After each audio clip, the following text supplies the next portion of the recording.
जय हिंद। फिर से आप सभी का स्वागत है आपके अपने इस यूट्यूब चैनल न्यू जे मीडिएशंस। आज की क्लास में हम लोग कक्षा 10th क्लास के बायोलॉजी और इकोनॉमिक्स से 10-10 क्वेश्चन को देखेंगे और कुछ मिसलेनियस क्वेश्चन है 20 को, इसे भी हम लोग पढ़ेंगे जो बहुत ही अच्छा क्वेश्चन है इस बार बोर्ड परीक्षा 2024 के लिए। तो चलिए देर न करते हैं हम लोग वीडियो को स्टार्ट करते हैं और क्वेश्चन को समझते हैं। पहला नंबर क्वेश्चन है कि कूटपाद किसमें पाया जाता है। तो कूटपाद जो है अमीबा में पाया जाता है। किसमें पाया जाता है? अमीबा में। अगला क्वेश्चन है कि प्रकाश संश्लेषण कब होता है, दिन में होता है या रात में होता है? तो दिन में होता है, क्योंकि प्रकाश संश्लेषण क्रिया के लिए क्लोरोफिल सूर्य का प्रकाश और उसके बाद में CO2 यानी कार्बन डाइऑक्साइड और जल की जरूरत पड़ता है। फिर अगला नंबर क्वेश्चन है तीसरा नंबर कि क्लोरोफिल वर्णक का रंग कैसा होता है। तो क्लोरोफिल वर्णक का रंग जो है हरा होता है। अगला क्वेश्चन है चौथा नंबर कि रक्त में आयरन की कमी से कौन सा रोग होता है, यानी खून में आयरन की कमी से जो होगा एनीमिया रोग होगा। कौन सा रोग होगा? एनीमिया। पांचवा नंबर क्वेश्चन है कि कवक में कौन सी विधि पाई जाती है। कवक में कौन सी विधि पाई जाती है? तो मृतजीवी विधि पाई जाती है। अगला क्वेश्चन है छठा नंबर कि ऑक्सीजन क्या है। ऑक्सीजन क्या है? तो ऑक्सीजन क्या है? तो एक हार्मोन है। ऑक्सीजन क्या है?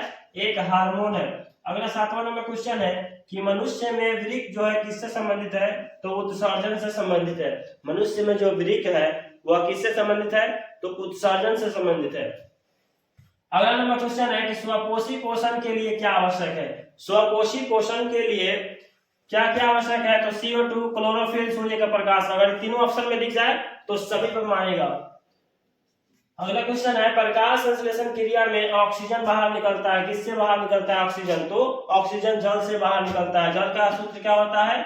H2O होता है। इसे भी आप लोग याद रखेंगे, ये भी क्वेश्चन पूछा जाता है। मैग्नीशियम किसमें पाया जाता है? तो मैग्नीशियम जो है क्लोरोफिल में पाया जाता है। हम लोगों ने 10 क्वेश्चन बोला था, बायोलॉजी का 10 क्वेश्चन कंप्लीट हुआ। अब एक नंबर क्वेश्चन हम लोग समझते हैं इकोनॉमिक्स का। किस क्षेत्र को प्राथमिक क्षेत्र कहा जाता है? किस क्षेत्र को प्राथमिक क्षेत्र कहा जाता है? तो कृषि क्षेत्र को। अगला क्वेश्चन है दूसरा नंबर कि किस देश में मिश्रित अर्थव्यवस्था है। किस देश में मिश्रित अर्थव्यवस्था है? तो ये है भारत देश में मिश्रित अर्थव्यवस्था है। अगला क्वेश्चन है तीसरा नंबर भारत में योजना आयोग का गठन कब किया गया था। तो भारत में योजना आयोग का गठन हुआ था 15 मार्च 1950 ईस्वी को। अगला क्वेश्चन है कि जिस देश का राष्ट्रीय आय विकसित होता है, जिस देश का राष्ट्रीय आय विकसित होता है वह देश क्या कहलाता है? तो विकसित देश कहलाता है। फिर अगला क्वेश्चन है किस राज्य को पिछड़ा राज्य कहा जाता है। किस राज्य को पिछड़ा राज्य कहा जाता है? तो बिहार को कहा जाता है। अगला क्वेश्चन है छठा नंबर शेयर बाजार की नियामक संस्था क्या है। शेयर बाजार की नियामक संस्था क्या है? तो सेबी है। क्या है? सेबी। अगला क्वेश्चन है सातवां नंबर भारत में किस राज्य का प्रति व्यक्ति आय जो है सबसे कम है। भारत में किस राज्य का? तो अपना ही राज्य है वो बिहार। बिहार की जो प्रति व्यक्ति आय है सबसे कम है। अगला क्वेश्चन है कि भारत में नीति आयोग की स्थापना कब की गई थी। भारत में नीति आयोग की स्थापना कब की गई थी? तो जनवरी 2015 ईस्वी में। अगला क्वेश्चन है 9 नंबर योजना आयोग के सदस्यों की संख्या कितनी होती है। तो योजना आयोग के सदस्यों की संख्या जो है 8 होती है। अब अगला क्वेश्चन जो मेरा लास्ट है इकोनॉमिक्स का, बिहार में जीवन यापन का मुख्य साधन क्या है। तो मुख्य साधन जो है कृषि है। उम्मीद करते हैं कि आप लोग ये 20 क्वेश्चन को अच्छे से समझ पाए होंगे, जिसमें 10 थे बायोलॉजी के और 10 थे इकोनॉमिक्स के। अब हम लोग चलते हैं मिसलेनियस क्वेश्चन को समझ लेते हैं। पहला नंबर क्वेश्चन है कि तारक काय किस में पाया जाता है। तो तारक काय जो है कोशिका द्रव में पाया जाता है। 9th क्लास से लेटेस्ट मिसलेनियस क्वेश्चन है, इसे भी समझ लीजिएगा, एक दो क्वेश्चन इसमें से आ जाता है। पहला नंबर क्वेश्चन है, दूसरा क्वेश्चन है। अब दूसरा नंबर क्वेश्चन को समझ लेते हैं कि इलेक्ट्रॉन सूक्ष्मदर्शी का अधिकतम आवर्धन जो है कितना है। तो ये है 2 लाख गुना। कितना गुना है? 2 लाख गुना है। अगला क्वेश्चन है कि सेल यानी कोशिका शब्द की जो उत्पत्ति हुई थी वह किससे संबंधित है। किस वैज्ञानिक से संबंधित है। तो ये जो है रॉबर्ट हुक ने कोशिका का सिद्धांत दिया, कोशिका का खोज किया 1665 ईस्वी में। अगला क्वेश्चन है ER जो जुटा रहता है वो किससे जुटा रहता है। तो ये गोल्गी से जुटा रहता है, कोशिका झिल्ली से, और केंद्रक झिल्ली से जुड़ा रहता है। अगला 5वां नंबर क्वेश्चन है किसका विकास पहले हुआ था। तो शरीर में सबसे पहले किसका विकास हुआ था? तो माइटोकॉन्ड्रिया की। अगला 6ठा नंबर क्वेश्चन है कोशिकाओं की सूक्ष्म संरचना किस यंत्र के द्वारा देखी जाती है।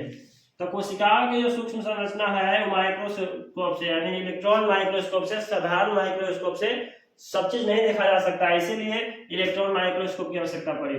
7वां नंबर क्वेश्चन है, कोशिका सिद्धांत का प्रतिपादन किसने किया था? तो स्वीडन और स्वान ने मिलकर के कोशिका सिद्धांत का प्रतिपादन किया था। अगला क्वेश्चन है 8वां नंबर कि प्रत्येक सजीव कोशिका में निश्चित रूप से पाया जाता है। अब कौन सा ऐसा अंग या कण है जो प्रत्येक सजीव कोशिका या जीवित कोशिका के अंदर पाया जाता है? तो राइबोसोम जो है जंतु कोशिका में, पादप कोशिका दोनों में पाया जाता है। अगला क्वेश्चन है कि सजीव कोशिका में केंद्रक नहीं पाया जाता है। कोई ऐसा सजीव कोशिका बताइए जिसमें केंद्रक नहीं पाया जाता है, तो वो है चावनी कोशिका है, इसके अंदर जो है केंद्रक नहीं पाया जाता है। अगला क्वेश्चन है कि समुद्र का जल समुद्री जंतुओं की तुलना में क्या होता है? तो हाइपरटोनिक होता है।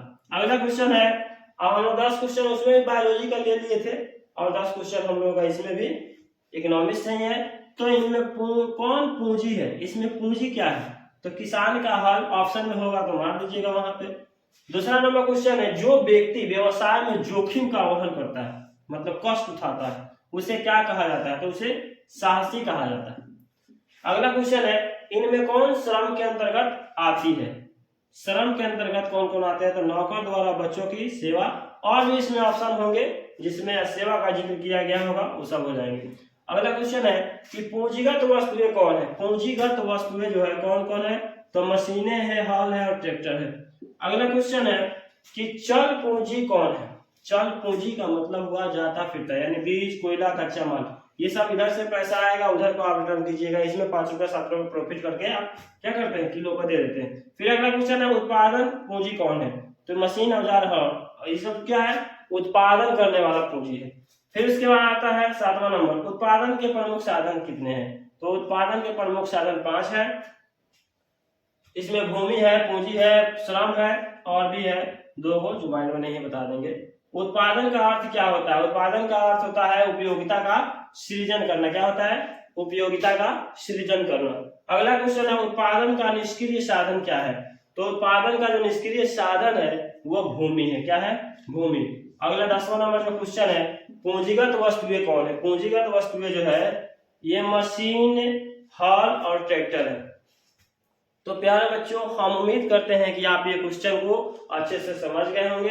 अगर फिर भी आपको किसी भी टॉपिक में कक्षा 1 से लेकर 12 तक की आर्ट्स में कहीं से भी कोई प्रॉब्लम है तो आप हमें कमेंट करके बताइए, हम आपके प्रॉब्लम को सॉल्व करने का काम करेंगे। अगर किसी भी टॉपिक में आपको प्रॉब्लम यानी डाउट हो तब, तो हम उम्मीद करते हैं कि आपको ये क्वेश्चन समझ में आई होगी। तो आज के लिए इतना ही। अगर आपको ये वीडियो अच्छी लगी हो तो प्लीज चैनल को सब्सक्राइब कीजिए, वीडियो को लाइक तथा शेयर कीजिए, ताकि मेरे आने वाली हर वीडियो आपके पास इस तरह से सफलतापूर्वक पहुंचती रहे। तो आज के लिए इतना ही, फिर मिलते हैं हम लोग नेक्स्ट वीडियो में। तब तक के लिए धन्यवाद। जय हिंद।